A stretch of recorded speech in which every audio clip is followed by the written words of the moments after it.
My name's Marissa McMahon, and I've been part of the participation and practice of rights PPR in one form or another for about 16 years. Promise you, I'm not going to talk through 16 years of a housing campaign, but I would just like to start to say that how we got to Take Back the City, which was formed in and around 2020, 2021, after how many years? At least 14 years of working with homeless families in the area around the issue of housing need, substandard housing. And Take Back the City is made up of a coalition of people. It's primarily made up of families in housing stress or homelessness, families living in asylum accommodation, and made up of a coalition of experts in things like permaculture and technology and academia and urban planning. And every last one of them, part of it, they're for the same reason, because they want something different. Do you know what I mean? We can't keep doing the same thing and expecting a different outcome. For years and years and years, we were told as campaigners and as families who were waiting on the housing waiting list, there's no land, there's no money, just wait, just wait. And we decided we weren't waiting anymore because there was any amount of land. And in 2015, families, a lot of whom are still about today, actually still waiting on a home, ironically, mapped out massive pieces of land. And one of them in particular was Mackey's, just not far from here, for those Westies in the crowd. And the reason being is because it was half the size of Belfast city centre. And then, and still now, it's in the area of highest need in terms of homes. And I want to read out stats because they are shocking, and we should be shocked every single time that we hear these stats. And they roll off our tongues because we're working and campaigning with families day and daily, but they should be shocking. And look at this, here's one I made earlier. Dessie, where are you then? So right across these 6 counties, close to 48,000 households are waiting to be housed. Of that, 37,000 are deemed to be in housing stress, and of that, 30,000 have full duty applicant status, so they're officially recognised by the state as homeless. In Belfast, there's over 9,500 FDA applications. Of that, 5,780 are children, and that's at least figures, because until our PH, who's our policy woman in PPR, tortured the housing executive, they didn't even keep these stats. So at least, and 42% of that figure, so 2,452 of those children live here in West Belfast. So I want everybody to keep that in their head the next time a politician raps your door, or the next time somebody's talking about housing, or the next time they're blaming it on their neighbour, or that is the amount of children in West Belfast alone growing up knowing nothing but hostels, their granny sofas, single lets, and it's not acceptable. And fast forward, I really am going to shut up now, but fast forward to last year, and the year before, what year are we in? 2020. So in 2024, we held a consultation, and that came at the end. PPR, Take Back the City, held a consultation which came at the end of a pre-application notice and a pre-application decision that, as a campaigning group, we applied. I'm told it's never been done before. Applied to build on land we don't own. It's publicly owned land. The minister responsible for housing owns Mackey's. We own Mackey's. And various things have been put on it, things like a greenway, which is fantastic, but there's absolutely masses of space that could be used. We ran a competition, an international competition in 2023, and Matthew Lloyd Architects won that competition, and we put forward a master plan. Ran an actual consultation where we invited everybody and their granny to come along and have their say. So it wasn't a log in and we'll tell you, because it's already been decided. It was seriously come along, have your say, tell us what we're missing. And we had a panel of experts on the day. There was over 100 people turned up. And when we got the results back, 97% of those people are in favour of redeveloping Mackey's, with 92% of those people wanting homes on that. So that says enough for us. So I'm going to shut up now, because no doubt you'll ask me more questions as we go through. And for any other questions, takebackthecity.ie has a whole timeline of events as to how we got to where we are today. But I'm going to shut up and pass over to Dessie, who, I'm not, hold on now, but what am I allowed to say? Say what I want to say. Dessie, who used to work for PPR and then ditched us, but didn't go too far. He heads up Rabble Cooperative, amongst others. That's not all he does, by the way. He does any amount of stuff, but he told me I wasn't allowed to say it all. So is that fair enough? All I wanted to say was Dessie used to be my boss and he's an absolute legend, and he says I wasn't allowed to say that because my other old boss is sitting down the back who's screwing his face up. He was also all right, like.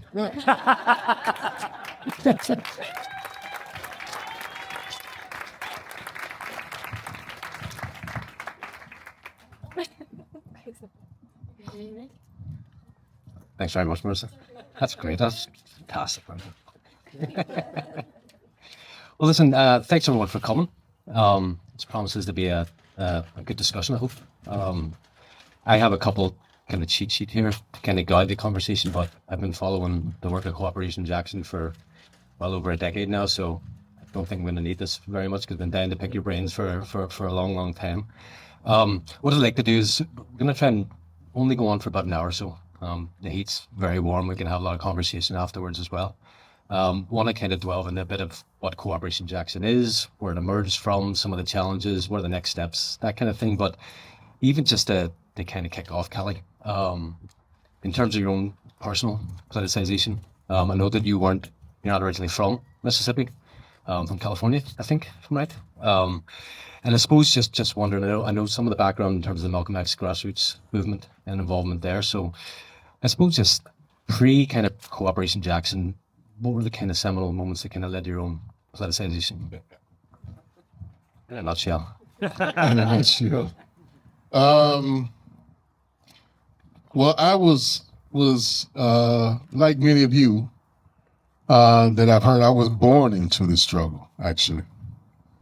On both sides of my family, there's a long history, several generations of being involved, deeply involved, in radical struggles in the Black liberation movement of different tendencies, different perspectives, some of them competing with each other, actually.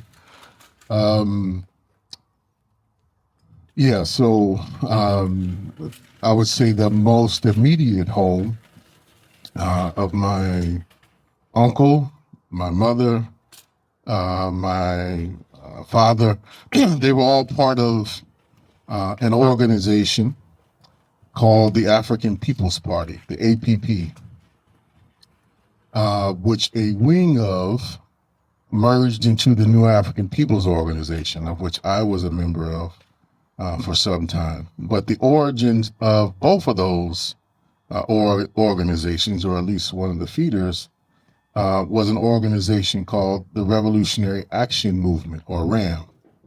And RAM had many iterations of it, one of which was the Black Panther Party for Self-Defense, of which my family has a long kind of intimate history with.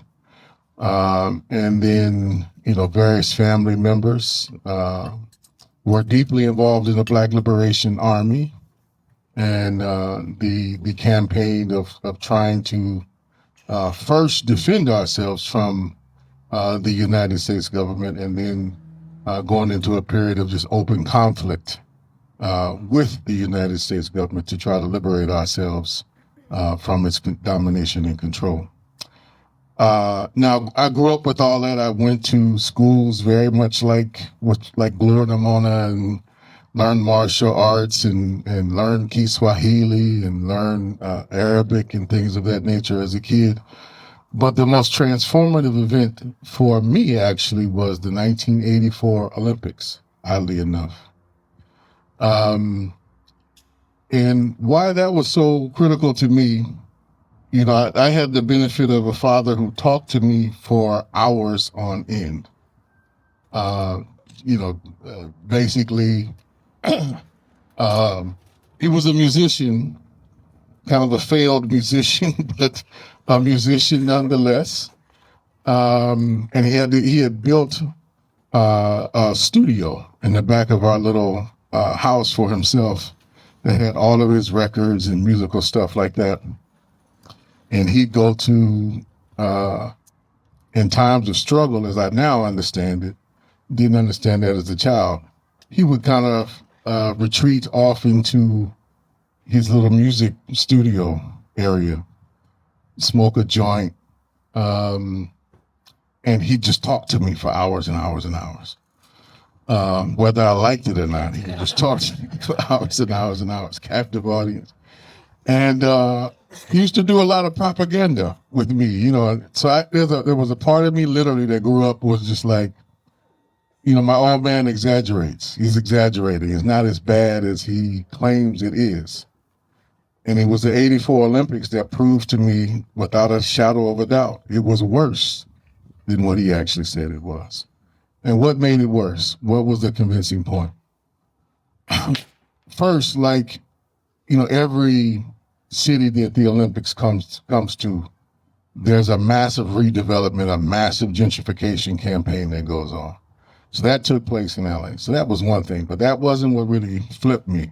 What really flipped me was the nature in which the LAPD and the Sheriff's Department controlled the drug trade, which was rampant in our community at that time. This is the beginning of what we call the major campaign of biological and chemical warfare that the United States government waged against us, against the people of Central America and the people of Latin America, taking out various liberation movements all with one fell swoop. So I'm talking about the forces in Nicaragua, the forces in El Salvador, the forces in Colombia, the forces in Peru, all of which were engaged in revolutionary struggle at that time. And it was taking all of us out. Kind of a one master swoop. And what really flipped it for me, now I was maybe 12 years old in 1984. And what flipped it for me was they cleaned the streets of Los Angeles and they set up just one little kind of, it was, you know, Los Angeles is a big city.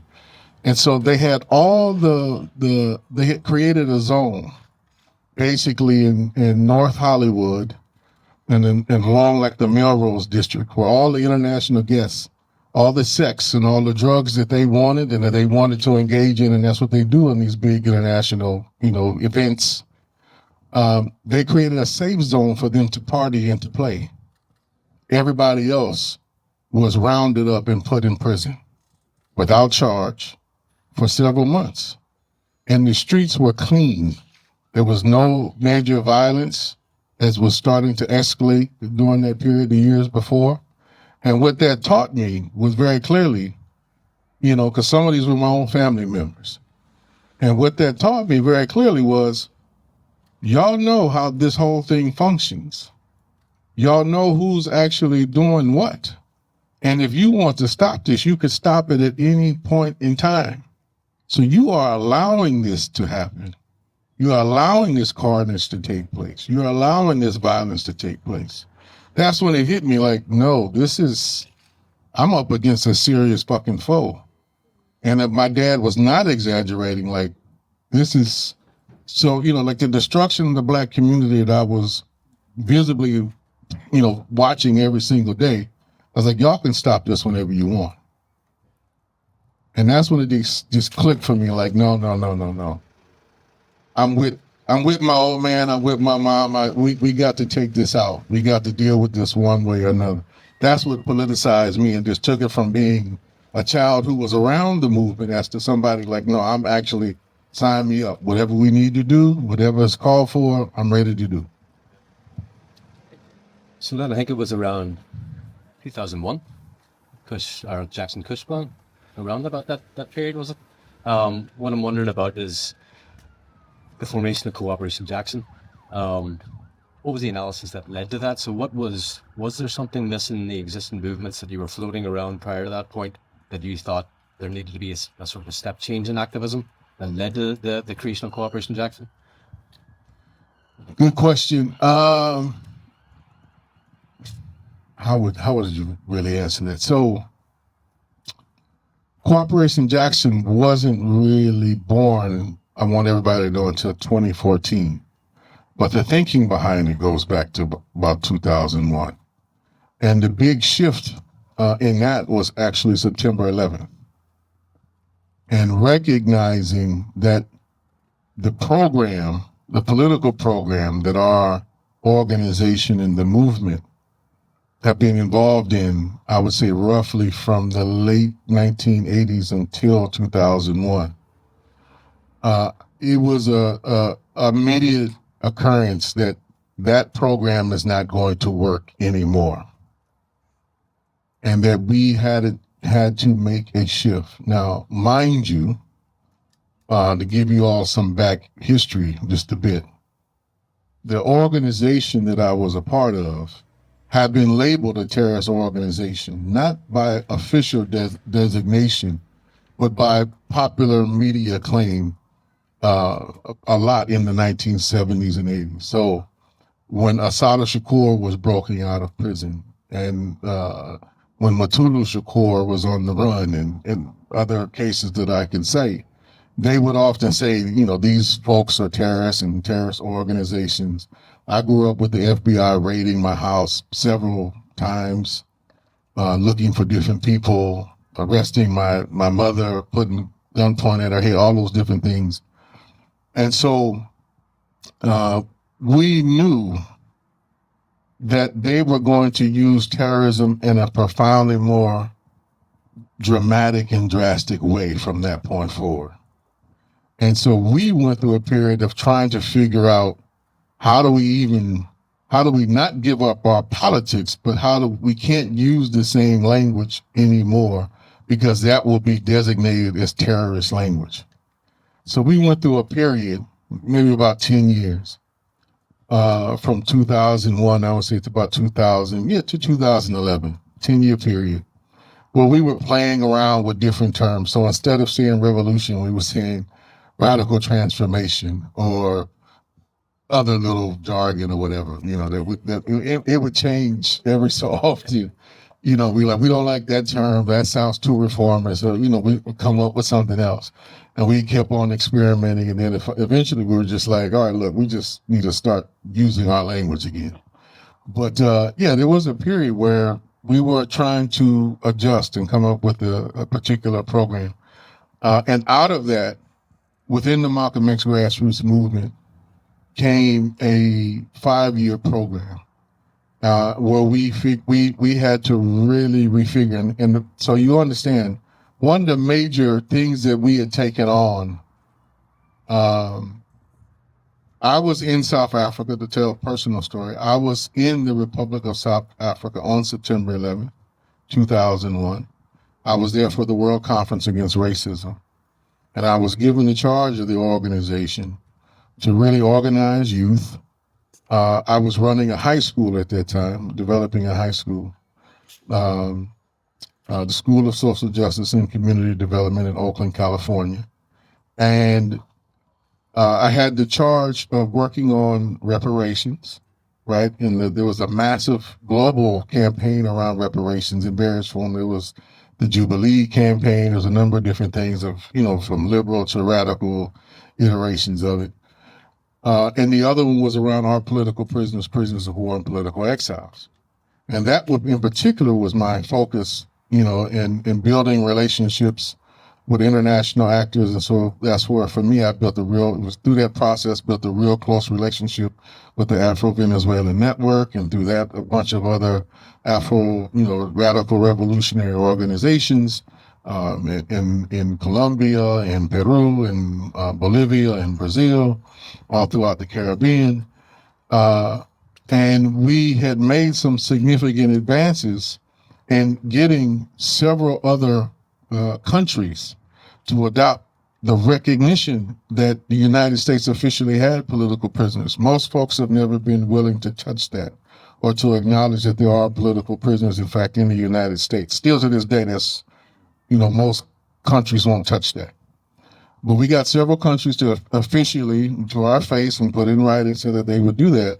And one of the things that we went there to be a precursor for a conference called Tear Down the Walls that we were going to do in Cuba, right? That the ECOP and some other organizations in Cuba agreed to be the sponsoring organizations that were supposed to take place in May of 2002.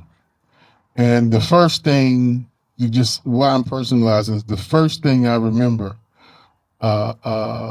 another funny story that I actually ran into by accident Winnie Mandela on that day at her house, which they had been converted into a museum.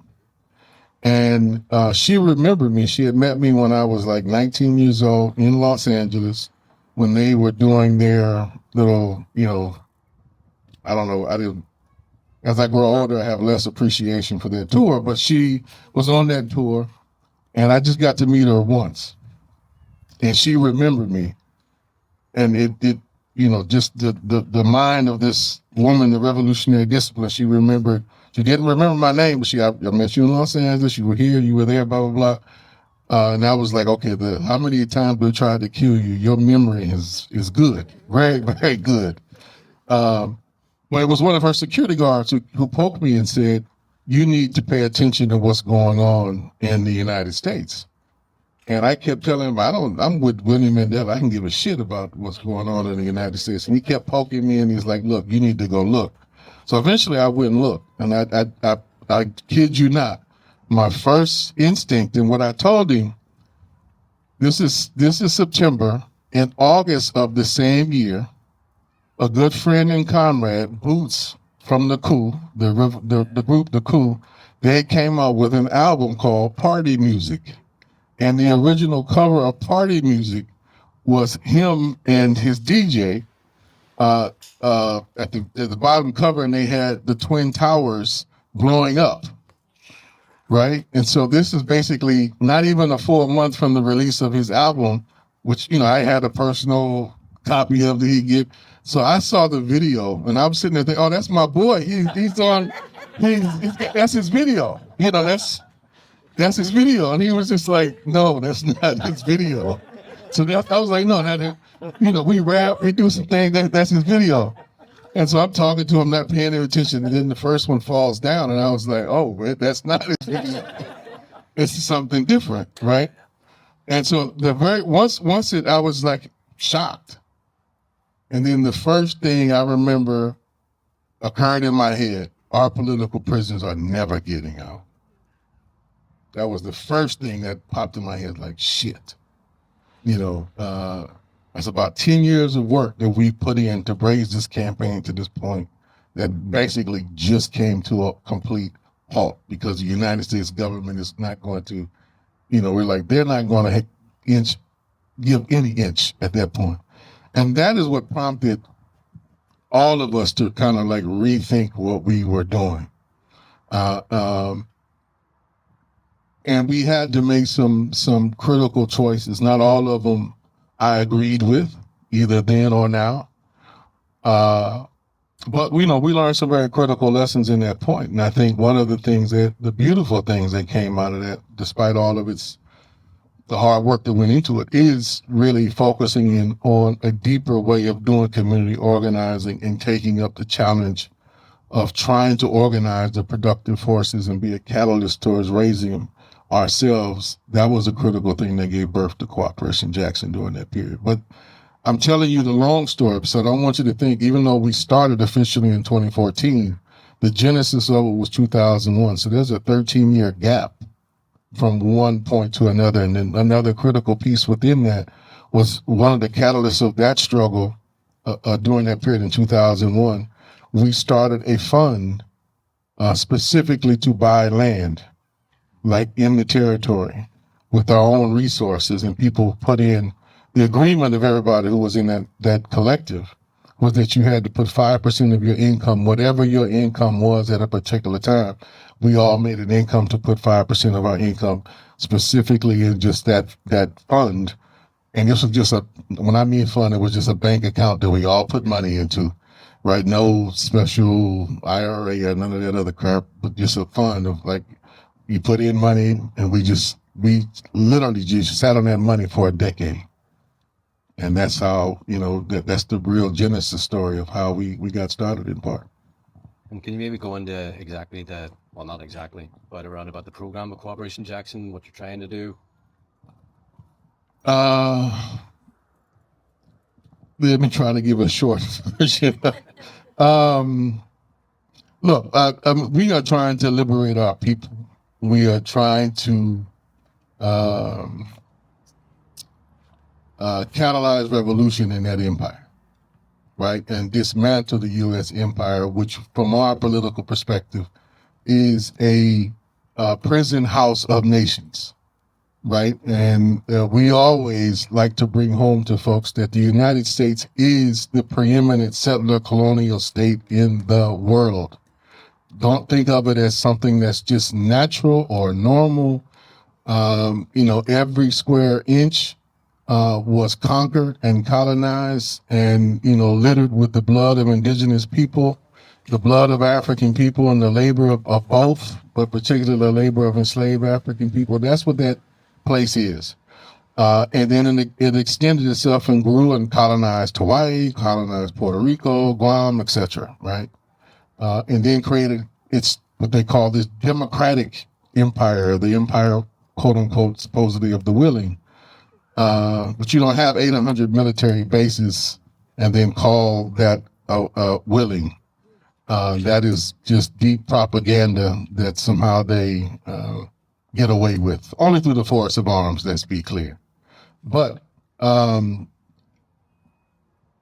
Cooperation Jackson is what a small group of people in a community can do through their own self-initiative, at first liberating our block, liberating the city and the municipality, and from that we're trying to grow in a more federated state with other projects to develop a program where first and foremost we begin to re-articulate, often in a lot of communities, particularly in the South, and want folks to understand, not that much different than what I see here in many respects. I don't know the deep political economy of Ireland as much as I would like, but understand that large parts of the American South have been deeply disconnected from the utilization of its own productive capacity and its own productive potential.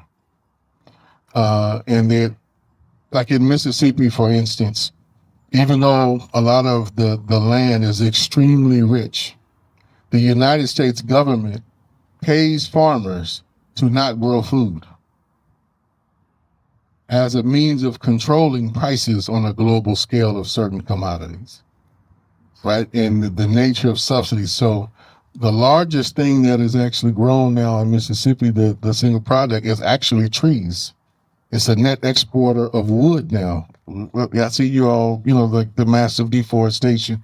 Mississippi was similar, right? You think of the Mississippi Delta as this real flat area where cotton is grown. That's true, but it was made true because it was deforested. That's not how it was originally. That's not how its natural ecology is supposed to be. But if you went to it now, it's flat, but it looks just like basically, different flora and fauna, but it looks basically like this, just flat, nice, pretty green land. And it looks beautiful until you realize or recognize with a more trained eye what you see. And then once you understand, it's like, oh, this place has been totally corrupted from what it should be. But even still, it can grow a lot, but they choose not to. So, the fundamental basis of our program and why I was leading to that one point, we started around trying to acquire as much land in our community as possible to take it off of the speculative market, right? And to hold it in common, to hold it collectively. That's the real basis of any and everything that we do. And from previous experiences, previous learnings, while we set up that fund, because some of us, including myself, had done cooperatives before we started Cooperation Jackson. And the first co-op idea was actually in Sacramento, California. And it was in existence about 4 years. The first 2 years, we didn't, it was young. It was like, it became a small grocery store.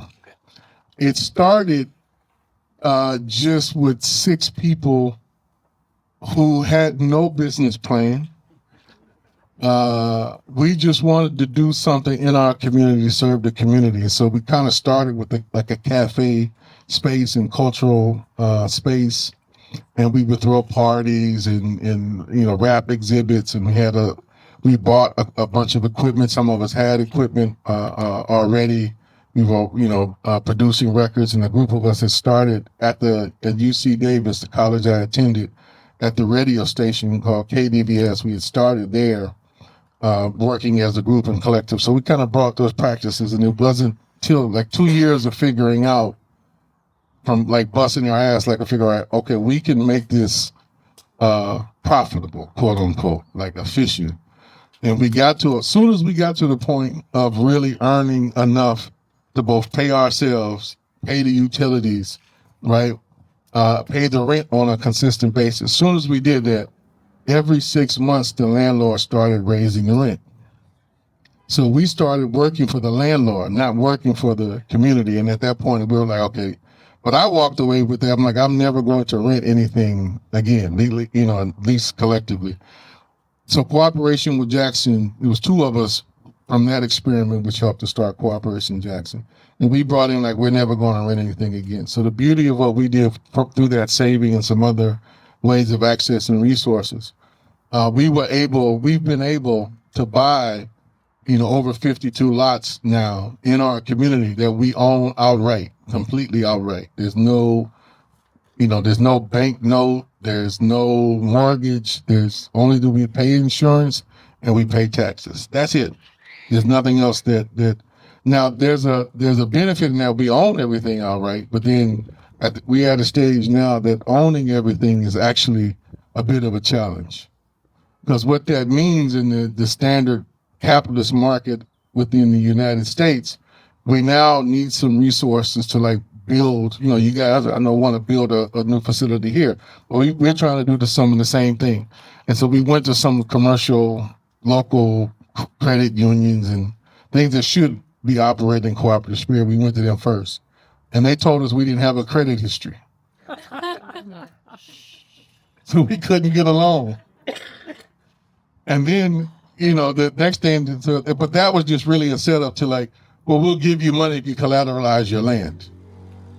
Right? And so we were like, no. And they were like, well, we're not going to give you a loan. So we've been trying to figure out a way to, like, if that's the limitation, what's the way that we open up another set of doors? And we're dealing with that challenge as we speak.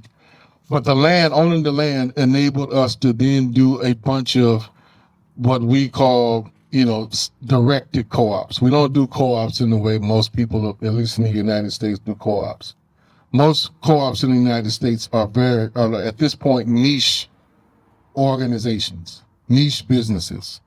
So it's like, a bike shop or, some kind of health, massage this or something like that, or whole natural foods or organic foods. They're very much in that nature, which cater to a very petty bourgeois class sector within the United States, not, the working class. We do something profoundly different. I exist in a community, just so folks know, Jackson is over 80% Black, and roughly about 50% of the population at any given time is either chronically underemployed or just structurally unemployed. Right? Don't take the statistics you hear from the United States government about the unemployment rate in any community, Black, white, brown, or otherwise, to be real. Because the way that they do that, they only count people who are actively seeking jobs over a 3-month period. People who are beyond that point or who've decided to check out or just engage with the underground economy do not get counted. So it's a false unemployment rate at best at any given point in time. And so our community is, deeply unemployed and living in various creative ways in the margins of the underground economy. That is the largest, if you were to really add it all up, the major sources of employment in Jackson, Mississippi are government in one form or another, because Jackson is the capital of the state of Mississippi. And so that means the municipal government, the county government, the state government, the federal government are all based there. Then if you count the police, and if you count the public schools, those are all basically government. jobs. So the government by far and away is the largest employer. The second largest sector of employment is medical, because most of the state's medical complex is in Mississippi. If you want to get specialty around the heart or your specialty around diabetes or other treatment, you got to come to Jackson, right? Just given the general undeveloped nature of how most of Mississippi is a very rural state. It is about the same size as Ireland, right, in geographic size, but it only has about 2.4 million people, right? So not heavily populated at all. And then the third form of employment, and I'm telling you all this for a reason, the third major form of employment is the transport industry, right? What Jackson, Mississippi historically is a transit hub, right? First by the river, of course. We're about 50 miles away from the Mississippi River, but there's different barges. We're on a slightly navigable river that is to the eastern part of the city called the Pearl River. So it's kind of juxtaposed between two rivers. But there were rail trains that started getting built like in the 1850s and 60s.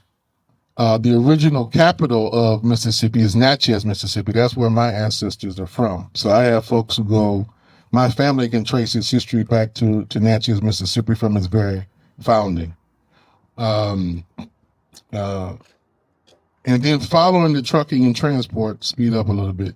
The fourth major sector of employment, if you want to call it that, no. Sex trade, right?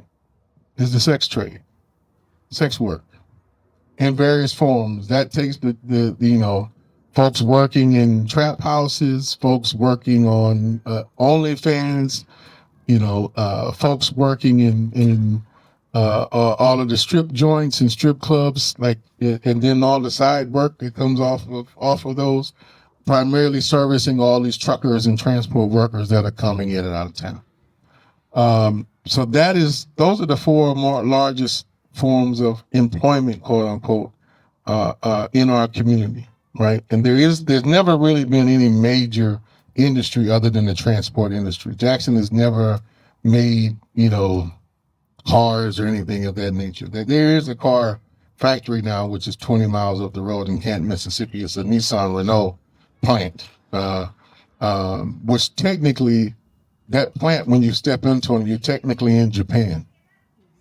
not in Mississippi. How they've structured the deal, you're technically in Japan when you step on that property. But our piece around doing direct co-ops is that we would try to identify through a deep analysis of the political economy of our city, all these different factors of why I was citing that, to figure out what are the gaps that exist and how do we fill those gaps.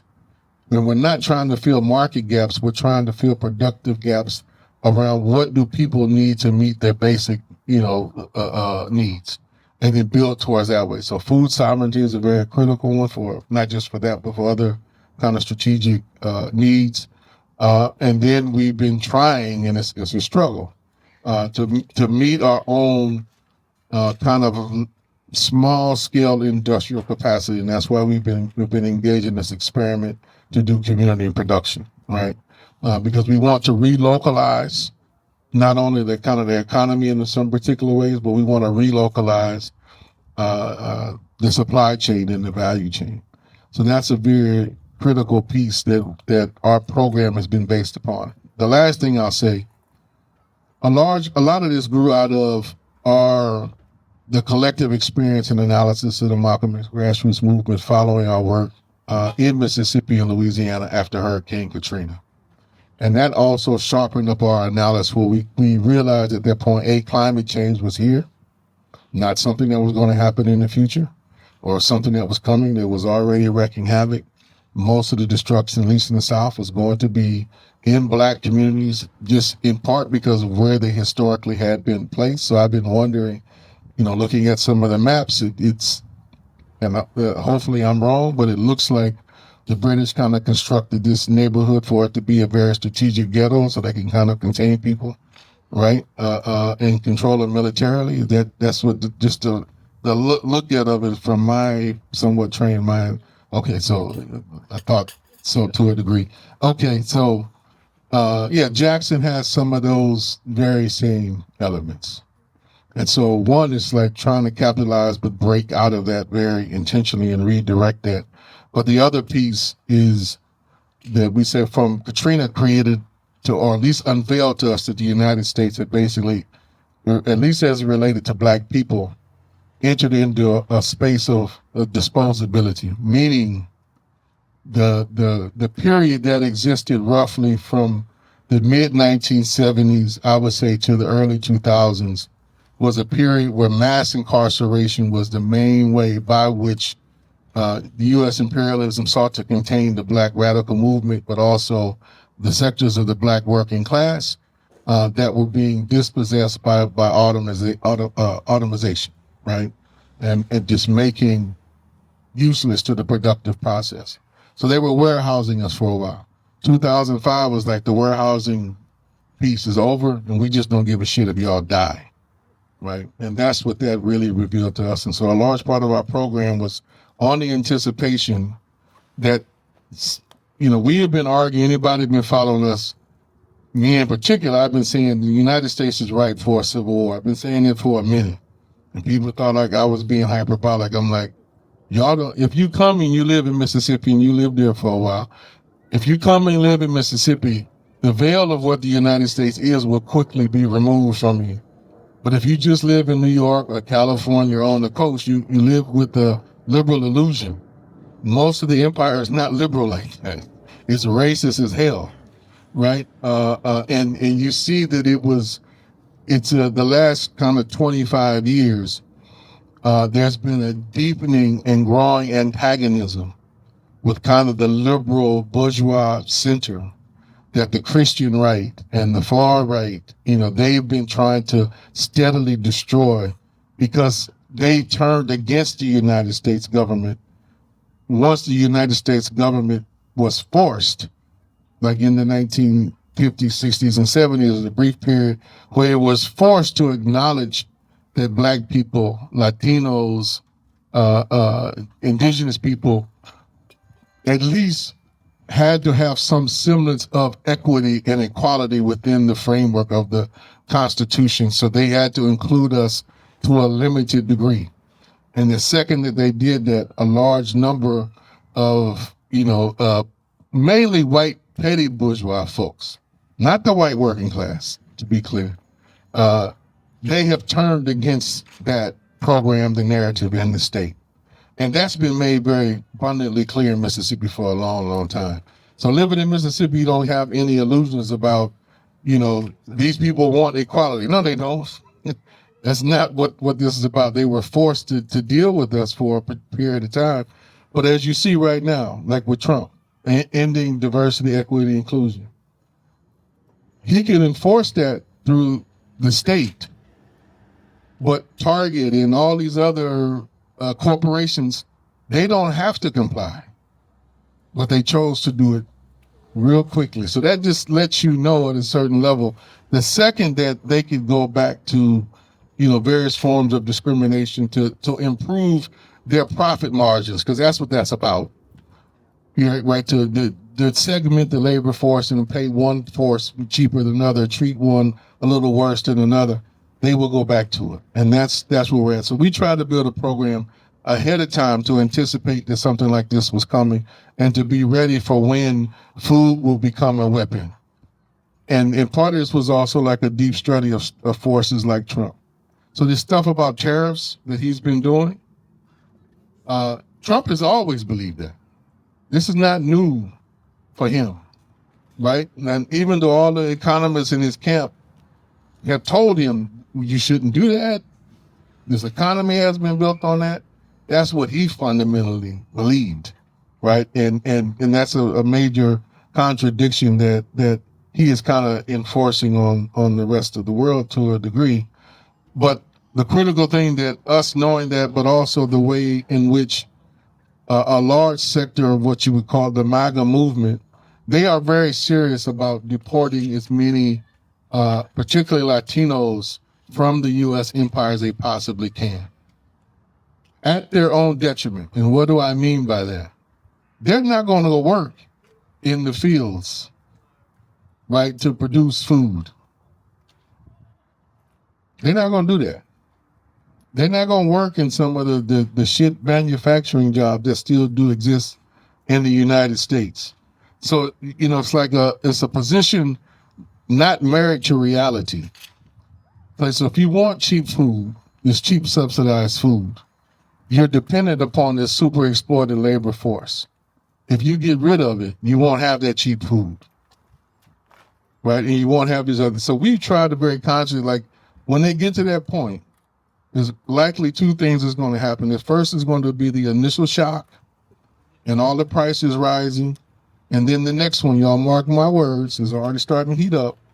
The next one is they're going to start trying to force some older sections of the population, i.e. folks who look like me, to go back and work in those fields under those same conditions.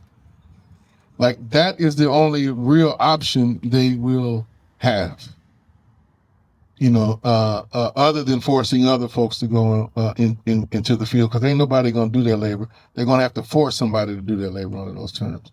So we've been trying to get ready for basically like this civil strife and conflict, and was like, at least let's have enough food, let's have a defensible position, just have at least enough so that can buy us enough time and be in a position to kind of wage a protracted struggle back at them. It doesn't mean that we're going to necessarily be successful, but the thought was there and remains there. I want to kind of pick up on that again, just about kind of how you're responding to Trump, and, well, not just Trump, but the whole kind of Biden Trump and the kind of American empire, managing that. But just to kind of ask you a question about, and I know that your kind of Cooperation Jackson's relationship with, I suppose this might be more of a European perspective, okay? But your relationship with those kind of traditional centers of left power, center left, and necessarily left wing, like trade unions, some political parties. I know that you ran candidates at some point. What is your relationship like with them? The analysis you're giving here now, I can guess, right? But, is there any kind of responsiveness from them? Are they a source of any political support or financial support? Neither. Or do they actually oppose? Yes. I'm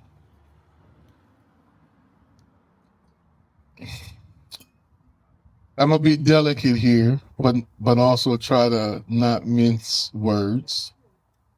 So there was a split in our movement. Elements of it had been there for a while, but it didn't fully mature and explode on the scene until 2017, where the minority faction, the autonomous faction, of which, we are kind of the lead part of it, broke. We broke under the guise that what we had articulated in the Jackson Kush Plan called for political autonomy and independence, and that we would run candidates not under the banner of the Democratic Party, but we would raise our own banner, right, and construct our own banner and build out from that. We made a compromise initially when Chokwe, the father, ran, and tried to utilize a vehicle that our people had built called the Mississippi Freedom Democratic Party as kind of an entry vehicle rather than immediately starting kind of something new. And that was a compromise made in error, a deep error. Because what it wound up leading people to, and what some of our comrades wanted to do, they never wanted to leave the Democratic Party ballot line, right? And their excuse was, well, we would have to go gather all these signatures and do all this kind of work to create this new ballot line. And I say excuse, and I'm saying that very deliberately, because we ran a campaign, at least for mayor, where we knocked on every single door in Jackson 2 times at bare minimum. So if we could do that, we could have gathered all the signatures we needed to form a new party. So that's what I like, be clear about what an excuse is. That was an excuse. And what they did want to do even though we had, at that point, we were not in the Democratic Party kind of institution or otherwise.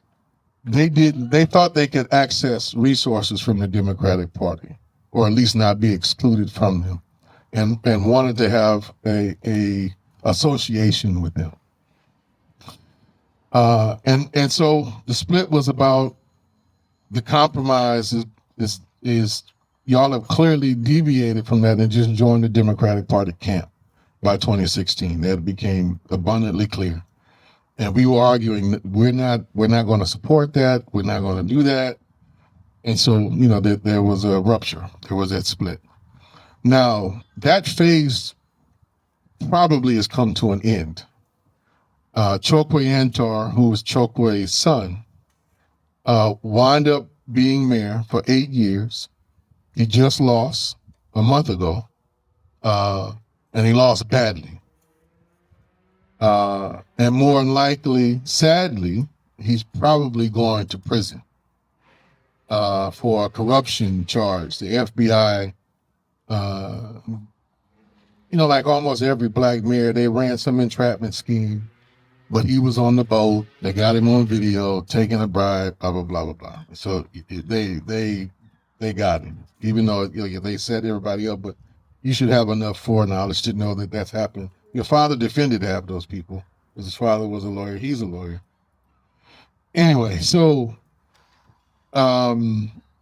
since we've walked a very clear line that even when Chokwe Antar was in the mayor and is somebody we know, we've never taken any money from the city. We've never applied for any money from the city, right? Any kind of grant or loan or program, etc. And this is primarily under where I've kind of had a real strong hand of like, no, we're not going to apply for any of that. And my intention on doing that was, I don't want us to be in any way call myself connected, or the folks say that we got resources because we were cronies or somehow in their pocket, or, this is just nepotism, whatever. It's like, no, we're going to stay apart from that. We're going to remain distinct from that completely. And I wouldn't never say that publicly, but there were some clear signs that trouble was brewing a while back. And that was also one of the pieces of the split. Because I'm going to say it here publicly now, there was one person who donated, or one group of black, petty bourgeois black businessmen, primarily from New Orleans, but throughout the country, who made a major investment in his second campaign. He lost the first, the special election, and the second one. And I had advised him and the camp to not take money from them, because this group already had a track record of almost every mayor that they helped get elected. The mayor went to prison. They didn't. So it was just like, this is clearly some setup operation. We shouldn't take a penny from them. They did. They didn't. They weren't honest about it, amongst other things. And it was like, okay, that's what y'all gonna do. All right, y'all be safe. We gonna walk an independent path.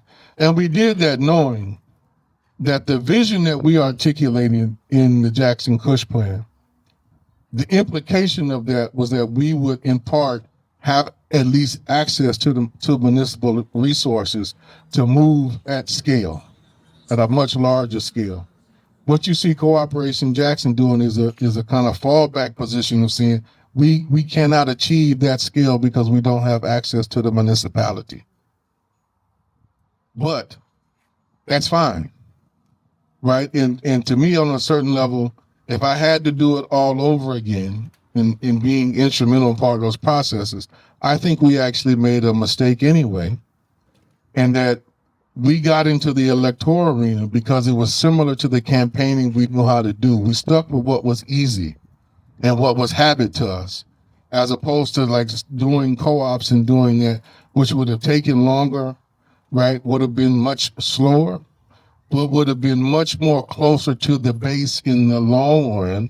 I think we should have started that. But we, like all of us to a degree, we're creatures of habit, and you stick with the things that you're more comfortable with, you feel secure. So I think that was a mistake that we made. But, talk to me in a year to see to what degree we are going to wind up being painted with the same brush as Chokwe Antar. Now, to the folks deep in our community, they know that there's been a clear distinction and a clear path that's been walked another way. But those are like the more political creatures in town. To a lot of the average people who are just, subject to the daily news and the propaganda from the local, elite, local ruling class workers, they are going to try to paint us all with the same brush. And it may have some success. Time will tell. What we don't want to do, and why I said I was going to be delicate, because there's been some effort in the last year, some efforts in the last year to try to regroup, to try to come back together. And it's delicate, because I'm like, okay, when we left and we said publicly, we put it in writing, where we agree, we will work together. Where it is strategic, we will work together. We had pledged to do that. But there was hardly ever a reach back on those particular places, and there was a concerted effort to kind of isolate us. And then there was one period, the first 2 years, because the other side was in the minority. They tried to punish other groups that would work with us, right? To exact the cost. If you work with them, you can't work with us. And if you want to get this contract, then you want to eat. Then you better, come where the resources are, right? If you want to, be skinny and go hungry, then you go work with those folks. And what we tried to do in principle, at least with the folks who came and told us, I want to do this with y'all, but, if we do this, then this is going to happen. We would tell people, don't sweat it, right? If you need to go over there and take resources, whatever the situation is, to tide you over, we're not gonna dog you out. We're not gonna call you names. We're not gonna do none of that. We're gonna do our own thing, right? We're not gonna touch nothing that has those resources, but we're not gonna condemn you for making those choices. All we ask is that you just keep being honest with us. That will enable us to continue having a principled relationship. If I know what you're doing and why you're doing it, it's not like I'm going to look away, but if I understand, well, that's just a tactical move. That doesn't represent your principle. I can keep working with you. No problem. But we just have to have the communication so we know. So we're entering a new phase, but we've existed, primarily, what sustained cooperation, Jackson, is an extreme level of self-exploitation. Let me just be 100% real with you. Underpaying ourselves severely or not paying ourselves at all.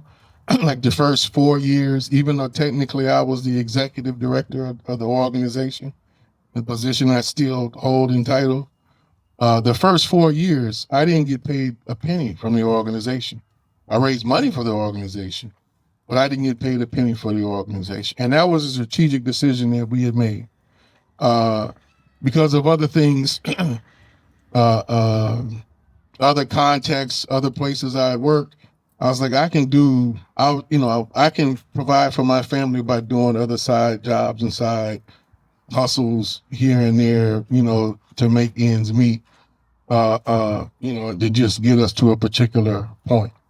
But there were several of us, we had a membership at that point, we had grew to a membership of about 500 people. And we had a membership of 500 people with 4 paid staff. Those 4 paid staff only got paid $1,000 a month for 4 years. A month in the United States. So that's what I mean by the deep level of just self-exploitation that we did and what folks were committed to make it work. And roughly about 90% of all the resources that we ever got over this, this last 10-year period has gone into buying land, fixing buildings, buying equipment, all those different things. It was not, nobody can accuse us of we had these big salaries and all. You can't come to our community and accuse us of that in any form or fashion. And if we didn't do that, we would be half of what we are now. Thanks, Kelly. I've got about 100 more questions for you, but next we'll open up to the floor. Maybe we could take questions for about 10 minutes. But if anyone has questions, I'll happily continue to talk here. So listen, I'll give you the mic. Can you give the mic down? Obviously, I'll do what Marissa says here, and if we wanted you to make a statement, we would ask you to sit up here, okay? So keep it the questions, and we'll take a couple of questions. So if anyone else has a question, just stick your hand there.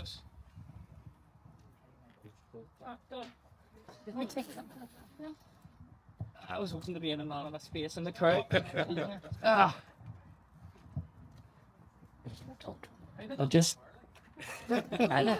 have my question written down and I can't remember it, but I mean,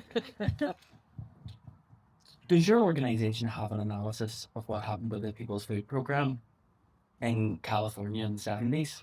Just a lot of what you were talking there, especially about like the repressive apparatus of the state and what they've been doing. I was wondering just in general, if there's not a specific one, what lessons have you took from efforts to state to crush programs like what goes around? Maybe take several. Is there any other questions? I have one myself. You were speaking about self-exploitation. What would you, so obviously putting it in, what would you estimate assets that your collective organisation now holds? Just outline that, because people want to see a return on your investment, your blood and your sweat. So would you outline what that is? Anyone else? Just one more. Okay, we'll take one more. Just After show, is that right? just been talking, Kali, like your own, I suppose, organisation within the broader project. I assume you're talking about the Malcolm X grassroots movement, but again, just I suppose for a discussion here where a lot of people are involved in a lot of different projects, and some of the work engages with council level or other, state agencies, for example.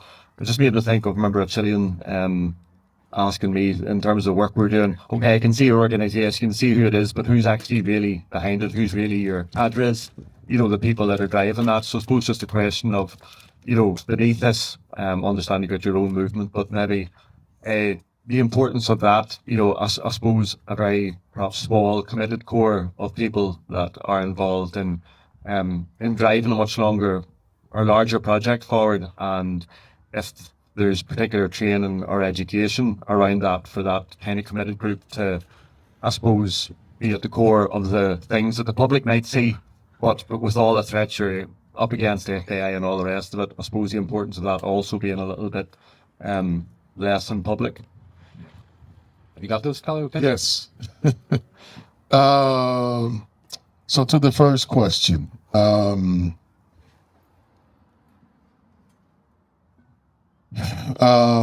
we've studied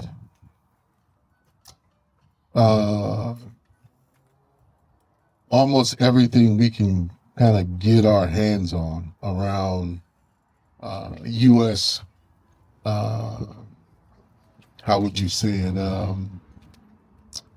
Destruction of food supply chains and ecosystems, both within the United States and globally. And it's pretty extensive, it's pretty deep, it's pretty malicious, deeply malicious. If you want to look at some of the most malicious aspects of it, just look at what the United States has done to Haiti and to Cuba. There was I'll cite the one in Haiti. There was a particular pig that learned to, over the course of the last 400 years, had evolved through, selective breeding to deal with the Haitian environment, a small little breed of it. And then after the U.S. helped Papa Doc come into power, and then help Trujillo over on the other side of the island execute these massacres. They wiped out that little pig, and then forced a massive program of import of pork and beef to subsidize U.S. farmers, and make the Haitian people totally dependent upon U.S. imports, for their primary, meat. We've studied all that. We are under no illusion that by ourselves we could defeat the behemoth of the United States government. I think that's a deeper part of your question. Like our premise is we're going to do as much as we can where we stand, but we can't do it alone, right? And so we've been very intentional and very deliberate about being in as many spaces, which in part gets to some of your question, about being in as many spaces as we can be where there may be potential allies. So, we're part of the U.S. Federation of Working Co-ops, the Federation of Southern Co-ops, the Climate Justice Alliance, Grassroots Justice Alliance, Right to the City, and Relate to La Via Campesina, blah, blah, blah. We try very intentionally to be out there and to be broad so that we're not isolated in a particular way, and to do the things that share the lessons that we,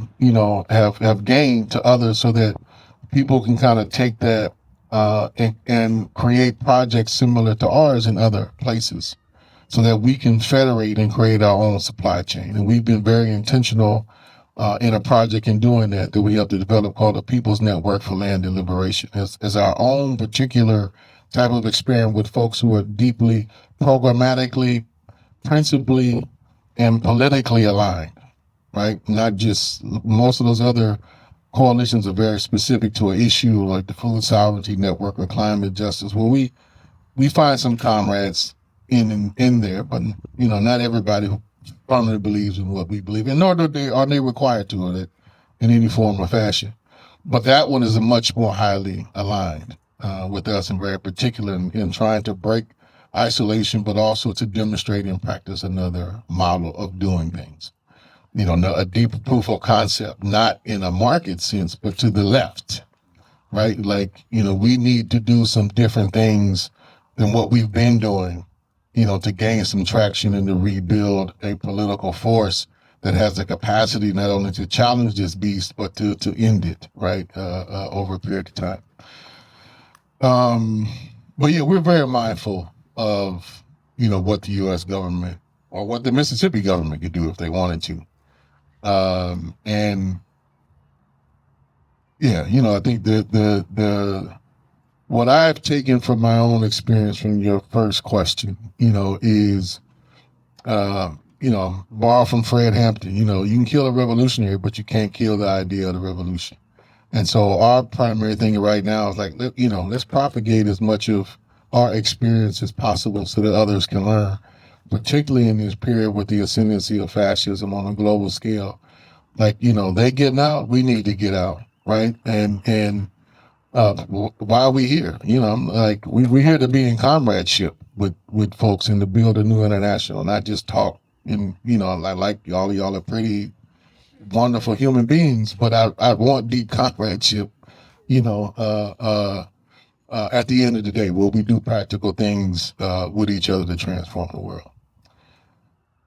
To your question, we are actually in a period now of doing a traditional market assessment of our value. We're kind of being forced to do that because Amazon has recently invaded the scene. They are starting 2 new data centers, one in Canton, Mississippi, and the other one in Madison, Mississippi. The other one originally is the city right to the direct north of Jackson, Mississippi. They're building on infrastructure that already got laid down in terms of fiber optic, stuff that we don't benefit from. There's a fusion center that got built in Mississippi between 2004 and 2006 that Congressman Benny Thompson, thought he was bringing more resources to the state and allowed, basically the whole September 11th regime to come in place and be embedded in Mississippi. So some of the most sophisticated spy equipment that they made during that decade is right about 10 miles away from where I live. But with Amazon being there, we know the price of real estate is about to jump considerably, and it's already putting some serious pressure on us. And so there's like, what actual assets do we have and what's the market value of those?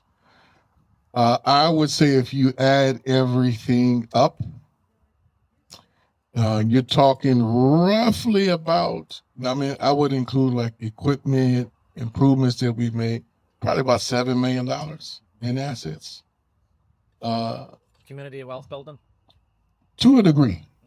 That's just the physical infrastructure that we have. If we were to sell the land right now, like what would all the land, buildings, and equipment, what would it bear? Now, if we were in New Orleans or Houston or Atlanta, that would probably be on average between like Houston and Atlanta. It'd probably be like $50 million worth of value. It's just depressed as it currently is because of the state of where Mississippi's, economy and value is deeply depressed. But we're doing that in part because we know the value is going to skyrocket. I had somebody call me on the phone. We own a whole plaza, a space that's about, probably, like the whole size of from there to there, right? But going back about like 2 or 3 acres. And there's a barber shop, there's a dance studio, our design and print shop is there. But the 2 biggest spots, one is a storage right now, and the other one is slated to be our grocery store. Which we haven't opened the grocery store because we don't have the qualified people to manage it right now. We're trying to address that, but that's a serious challenge that we have. But somebody called me on the phone. I don't know how they got my number at all. Some real estate dude. And clearly he had done some homework and research and something like that, and knew who I was, knew me by all of my names, including my middle names. And he offered me $5 million in cash for the building. I pay $5 million in cash for it right now. And so I, just because he, and he had all this information on me, I was like, well, who are you? And let's have a conversation. Who do you represent? And blah, blah, blah. He shared a little bit. He's clearly holding back. But we talked for about an hour, because I just wanted to get a sense of what was going on. And at the end of the conversation, I was like, look, we bought that building. We bought that whole property for $500,000. You offer me, that was 5 years ago. You offer me $5 million is outrageous. Outrageous for Mississippi. You haven't even seen it outside of, you told me you're based in San Diego. You've never been in Mississippi. So you've only seen it in Google, because we don't have no pictures of it up outside of things that we've done in it, like water distribution or really, really free markets take place inside of it. We've done, so you may have seen some of that, but you've never seen this place. So just the level of speculation that we know is coming, we need to be aware. So we're doing that. That's not the matrix that we use, however, for our own evaluation. We use another set of matrix, which is largely kind of centered around how many people are we actually serving? How many people are we actually in relationship to? How many people are we helping to offset some of the cost of their living? That's our metric system. If you have food security, do you need water security? Do you need... Yes. etc. Yes. Energy Yeah. security. Yeah. Yeah. Yeah, and we're working on all that. Yeah. The hardest is the water. Yeah, you have the highest levels of pollution in America down there. in Mississippi. Our water source is actually pretty good. The water source is good. It's the water delivery system in Jackson, which is old and antiquated. It's lead-based, right? And most of the old pipe was laid over 150 years ago. So our problem is a delivery problem. It's not a source problem. Most of the problems you hear, like in Flint, Michigan, or Navajo country, they're source problems. The water is being deeply contaminated. That's not the case with the Pearl River, which is where most of our water comes from. What we've been doing, though, is try to set up autonomous systems that we control. And so we had a major water crisis, 3 of them, in fact, in the last 5 years. But the last major one was in the fall of 2022, when the water system basically just collapsed, and the city was not able to provide portable water for well over a month and a half, almost to the entire city.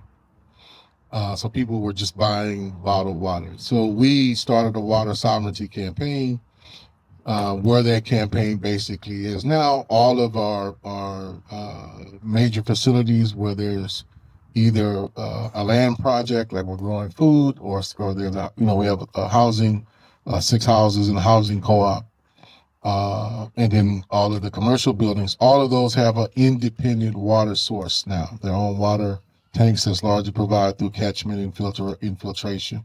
Mississippi, fortunately enough, our water table is great. We haven't no major drought or anything like to speak of in a long, long time. So we have adequate water. Our problem, however, is we have to build a system which is climate resistant. And this is happening with us in a major way with everything. Like over the last 6 years, 5 of those 6 years, there's been a freeze that normally takes place now in February or well into March. And historically, Mississippi might have 1 or 2 days below freezing. Now we're averaging 3 or 4 weeks continuous of freezing. Our flora and fauna are not used to that. And the first 3 years, we weren't used to it, because it's like, that's not what the almanac tells us, or that's not what the history tells us. So normally you can grow crops all year round in Mississippi, just the nature of the climate, the sun.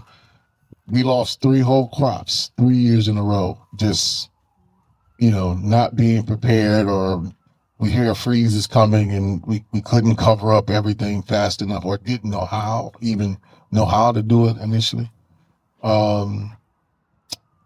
So we're in a constant process of evaluation. And one of the things that we're doing, David might speak to a little bit more tomorrow, with the People's Network for Land Liberation and the fund that we're trying to create a whole new set of metrics that we're going to come up with our own valuation and really appeal in that regard to really make argument to quote unquote progressive capital, if such a thing really, really exists, to say, hey, we're going to take no more than 3% interest on any loan. That's a general agreement, 0 to 3%. That's the maximum that we'll deal with.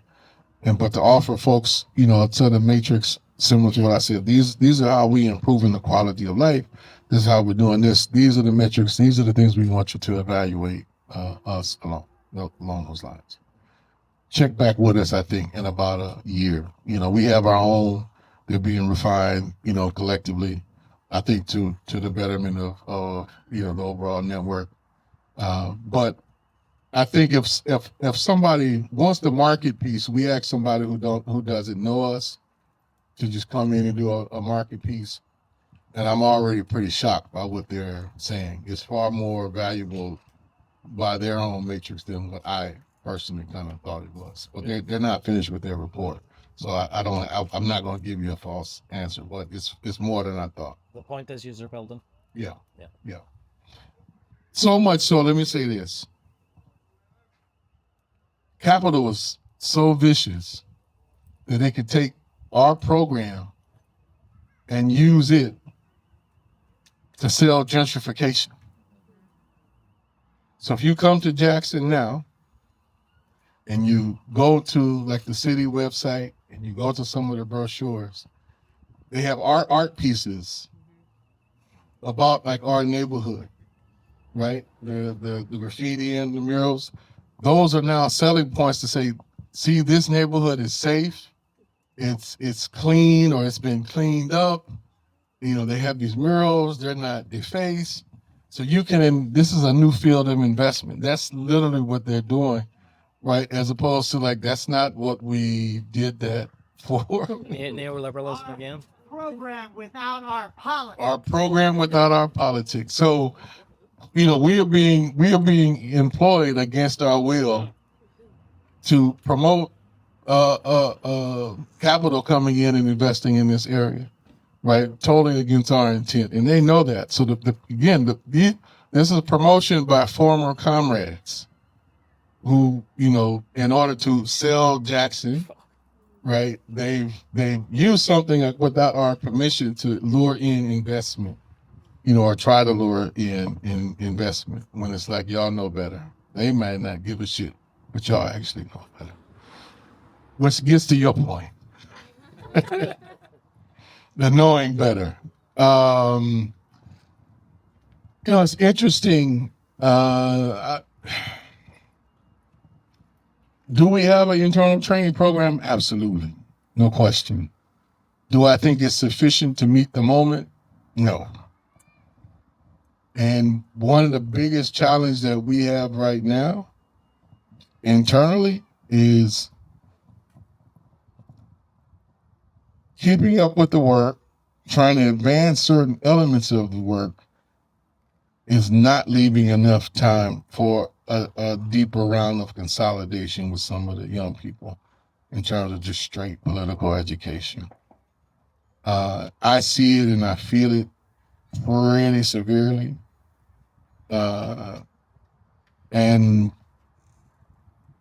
yeah, so part of what we're doing right now is like there's 3 different political education schools that different organizations are running. So we've divided up a lot of our core people to join in those different, you know, kind of study groups. We talk about them like once a month collectively, break them down. One of them is really good. The other 2 are kind of bullshit, in my opinion. But they're like good organizing basics, but just bad politics. You know, like as David said, you know, like they're depoliticizing a number of different things in some fundamental ways. But is it valuable for young folks? Like, this is how you knock on the door. This is how you have a one-on-one. You know, like that's still important regardless. And so that's why we come back and talk to them. But like, well, what did they share? You know, like this is good. Leave that alone. This is, you know, blah, blah, blah. But our own program, yeah, we are not doing enough of that right now. And we're really stretched, you know, for capacity in a certain level right now. And what's really taxing you is we are very clear that starting next month, Donald Trump and his regime are going to start officially attacking nonprofit organizations in the United States. You know, just to consolidate his power and authoritarian rule. They're not going to come after us first and foremost. I don't think. We're clearly on a local list. But what we've been told and the sources I have, they've been pretty accurate in their assessment. How long we'll have access to them because they're all getting fired, you know, to have kind of insider knowledge around what new executive orders probably only last maybe a month or 2 or whatever. But so far, most of the folks I know who I'm relying on information, they're like, yeah, you know, in 2 weeks, they're going to drop this executive order. Basically, in 2 weeks, they dropped the executive order. It's been pretty consistent. And, you know, having them is important, but the other piece is they told us what they were going to do a long time ago. When the timing of it being rolled out hadn't always been particularly clear.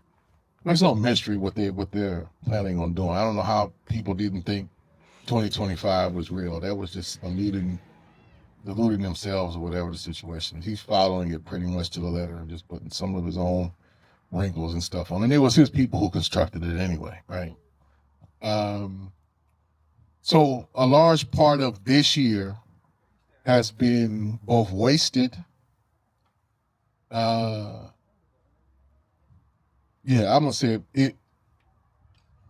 A good first 2 or 3 months of this year, in my opinion, were wasted on particularly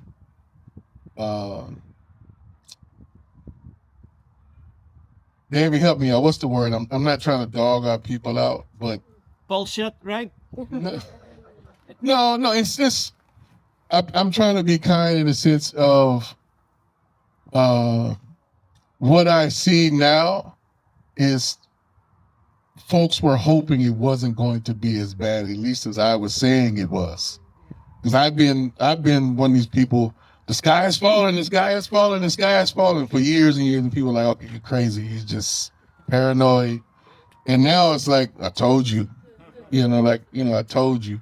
But what I see from folks is kind of like that, I told you doesn't help. They're just immobilized. They just kind of immobilized. And I think folks are like, I don't want it to be this bad, but not knowing what to do. So I think that's been a big piece. And there's a piece I handed you all that I want to end on. This is what we've been telling people. This is what you can do. Like, it's a false narrative as far as I'm concerned about we don't know what to do. Like, I know that's bullshit.